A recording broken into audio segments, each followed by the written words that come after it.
I'm starting a mastering chain. Which EQ should I buy? There's lots to choose from. And now, what I would first of all say on this subject is, if you're starting a mastering chain, you want an EQ that has gain, frequency, Q, mid-side is a bonus, and filters are a bonus, but not necessary. So that kind of squeezes it down a bit to a few units, especially with mid-side.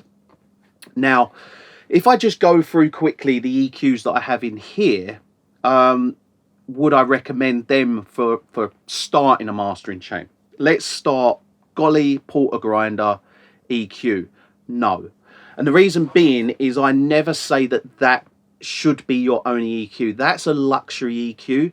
That's like a very special, very subtle EQ. That's not going to do any of your precision EQ. It's very different to like the PQ or the buzz. The PQ, I also wouldn't recommend as your only EQ. That's the way I use that is very much as a surgical EQ to cut anything, to increase any, to bring anything out that's very surgical. I need to pinpoint accurately bring that out. You've also got on this one the ability to switch it into, like, let's say master inversion and mix inversion, where you get quarter gain steps or you get full gain steps. So you've got 0 to 20, or in quarter gain it's 0 to 5, which is a really nice touch, because when mastering you only want to go really 5 dB. You never really want to go too much further than that, whereas in mixing you might want to go all the way up to plus 15 or something. The PQ I wouldn't necessarily recommend as your one EQ that's going to kind of cover it all. It's a good EQ, but what you haven't got on the PQ is shelves, and shelves are good to have. You need to have shelves, because there are times that you are going to want to have shelves. You aren't just going to want to have bells. The Buzz REQ would be one that I'd highly recommend, just because this is my kind of workhorse EQ. This is my one EQ that kind of does everything. It has a brilliant sound to it. You've got 4 bands. You've got 4 bands with EQ, and you've got gain, Q, and frequency. You've got the option to have the low and high shelves in Q, or as a shelf, as a bell or a shelf. You've also got filters, and you've also got a really nice saturation with 6 selectable different saturation. It's also dual mono, which is brilliant. So that in here is the one I would recommend. If you were to buy an EQ and want to buy an EQ that's going to be like your EQ of choice, the Buzz REQ is one that I would recommend. Other EQs, like ones that I used to have in here, I used to have the Muse EQ in here. I wouldn't necessarily recommend that, and the reason being is you don't have the full. You've got switches for your Q amount. So you've either got wide, and then you switch it in, and you've got like a more tighter Q. That's okay, but it's not ideal for just one EQ that does it all, because you will want the Q to be kind of variable. You will want to adjust that Q. That's what's really good about the Buzz is, you've got the option for that Q, and it sounds incredible. Another one that's a good one to contemplate and to add into ones that are really good is the Manley Massive Passive, the master inversion. That's a really good option. It's just a case of getting hold of one of them. The master inversion being the steps, again, like the PQ. The good thing about the PQ is you have the switches to just switch between +5, +20. On the master inversion, I believe, on the massive passive, I might be wrong, but that will go to +5, or maybe it was +8. I haven't looked at it in a long time. So let's say it's just +5. So it's, and it's stepped, and then is it stepped? I can't even remember now. And then you've got the standard version for for more mixing purposes, where I believe that goes to plus 20. I should have maybe had a look online before answering this about the Manley Massive Passive. But anyways, so the Manley Massive Passive is a nice one to kind of look at. Another one, the GML 8200. Now, the issue you have with EQs like this is where they're not stepped, they're very difficult to match left and right. Now, the 8500, is it? That one's stepped, but you can't get hold of them for love nor money. They're not building them anymore, which I'm hearing more and more about different companies. It's a shame. Because I really want to get the 8500.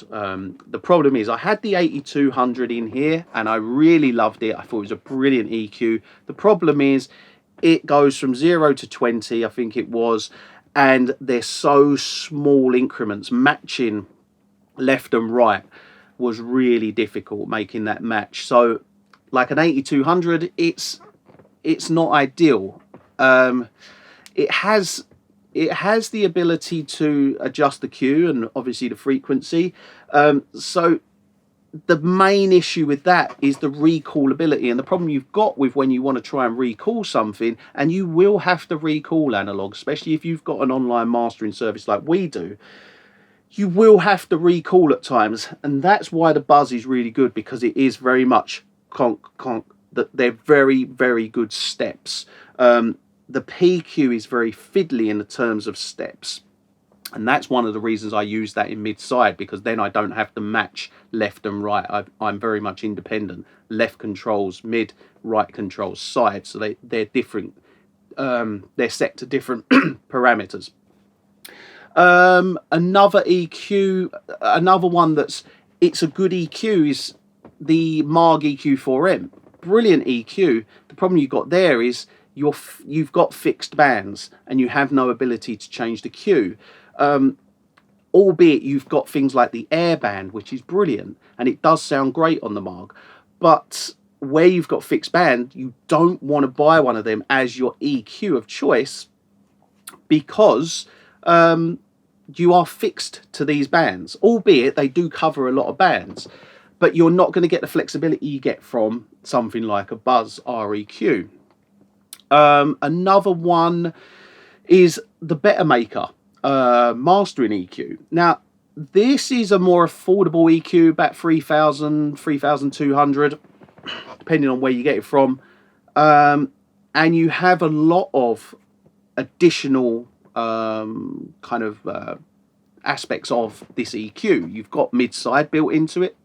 You've got multiple bands or EQ of gain, Q, frequency, your standard EQ, and it's 100% digitally recallable. Whether it's the best EQ sound-wise, some people might say it's really good. I thought it was okay, and it was a really good EQ, and it did sound great, but it wasn't as good as something like the Buzz REQ. So, kind of, if you was to ask me which EQ I'd recommend, I would always recommend the Buzz, because it is one of these EQs. You put a Buzz in, you start using the Buzz, and 10, 15 years down the line, when you're still mastering and you've built up this massive mastering chain, the Buzz will still be there. It's one of those EQs you'll never get rid of. Nick's got one in his studio next door. I've got one in here. We both love the Buzz REQ. So yeah, if I was to recommend one EQ, it's going to kind of cover everything.